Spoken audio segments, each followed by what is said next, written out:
guys! So today is, ang time check is already 12:28. So na-late tayo kasi late tayo nagising.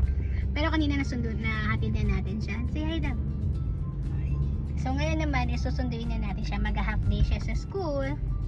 Kasi nga may exam siya today. Kaya kailangan niya pumasok. So let's go! Samahan niyo kami. See ya! Hi guys, so this is the other clip that I get for his birthday. So that time is nasundo na natin siya and then papunta na kami sa mall. At sa mall niya gaganapin or bibilin lahat ng mabubunot niya na prepare namin. So as a waiting parents, ganyan ang itsura namin. We're the waiting parents.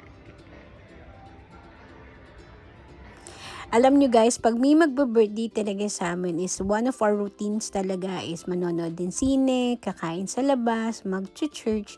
Pero ngayon is hindi na kami nakapag-church. Kasi guys, 3 hours pala yung papanoodin naming movie and that is the Avatar 3.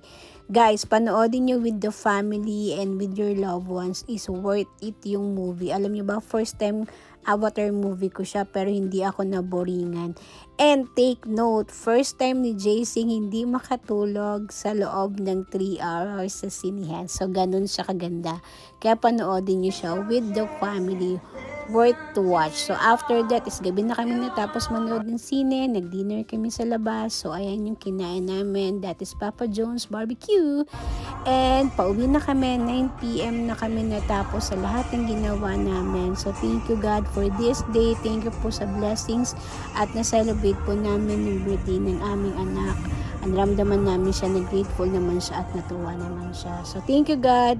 Thank you guys for watching. Please like and follow my page. Bye-bye!